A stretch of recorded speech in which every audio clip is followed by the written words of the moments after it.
All right, this is an Olympia SM8 typewriter, German-made, very, very nice engineering. This typewriter clearly has been used a lot. It has not been abused, it's just been used. You can see there's just a patina of having been typed on a lot. It has some Spanish keys on it. It also has a couple of dead keys, which are interesting for adding accents and things like that. It works really, really nicely.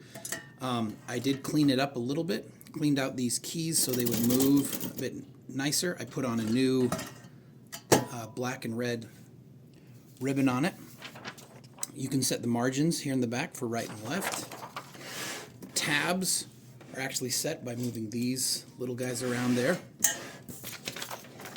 This does have the original owner's or an earlier owner's name, Heather McHardy, on here, which you can take off, but I'm not going to do that. You can switch between black and red, and one click for in the middle for nothing. You put in your paper. Pushing this button here allows you to slide the platen or the carriage back and forth. It frees the carriage. This lever here, if you pull it forward, loosens the paper so you can make an adjustment as needed. Of course, this is the carriage return, so when you get to the end of the line and you hear the bell, by advancing it with this, though you could, of course, just push the thing forward, when you advance it with this, it also returns the carriage, pushes the carriage forward a line. This little switch here is what determines how many lines it advances. So if you push it on if it's all the way at the top, it doesn't advance at all. Oh no, it does advance. I got it right, I got my things wrong. So pushing at the very top, looks like gives two clicks. That gives 3 clicks. Okay, so you got a single space, 1.5 space, and a double space. Oh, there we go. So if you give it an extra nudge, that's what I was trying to show, it actually releases the gearing mechanism. Carriage return does nothing when it's way up there. So if, I don't know, if you're doing typewriter art or something, you can use that. Okay, I'm going to set to the single space here. I have a very similar typewriter to this one that is my main typing machine that I use for most of my typing. I find the rhythm of this thing is very, very nice. It really forces me into this rhythm here that I'm playing it at, or typing it at. A couple really interesting features of this particular typewriter is we have 2 dead keys. So if we wanted to do an O with an umlaut, you could press this umlaut key and the carriage doesn't advance. Oh, that just did the accent, so because I wasn't pressing shift, but the carriage doesn't advance. So if I press an A underneath that, now I've got an A with an accent here. So it's typed it twice in the same spot because I typed the dead key first. I don't know if that makes sense. You're probably not going to be typing a lot of accents anyways because, you know, we're in the United States and we don't do a lot of accents. But there's an umlaut, an accent, an acute accent, a grave accent. I'm not sure if there's the downward accent, and then there's the circumflex or the caret. That's not a circumflex. It's the caret accent. It's the little thing. It's the little hat.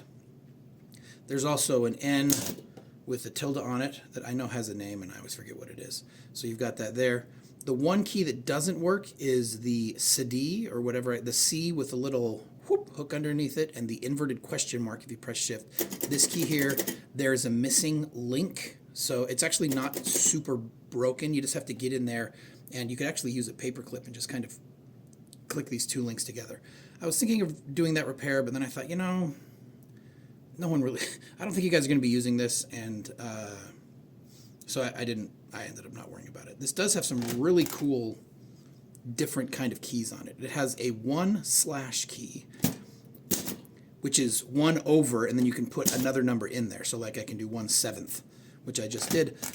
There's the word PTS for points. So if I wanted 6 points, I type in 6, shift, points, and it has the word PTS, which is really weird. I've never seen that on a typewriter before.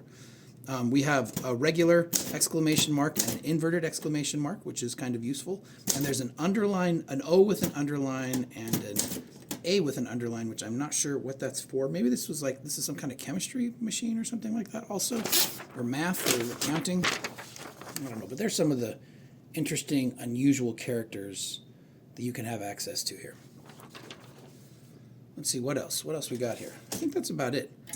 It's a straightforward machine. Gets the job done. You'll see there is a little lever here. The purpose of this lever, if you push it up and then you slide this, it locks it into place. And that's for when you put it inside the case. There is a case for this. The case is probably the most beat up part of this, but this is not the kind of, I mean, you don't really need the case for this typewriter anyways, because you set it down. This typewriter exists for typing, absolutely. People I know who know my other typewriter that's like this that I type with, they're not very impressed by it. But I'm impressed by it because it types so well. And this one is very similar. It types very, very well. And because I've used this particular type of machine for so long, I'm familiar with it, and this one's in great shape. The only downside to it is that this one key doesn't do anything. So if you need that inverted question mark, honestly, you're probably not going to find it anywhere, so you may want to get this anyways and try to fix it. But that's it. I mentioned tabbing. There's a tabbing mechanism, and that's all I got. So see pictures for more information, and thanks.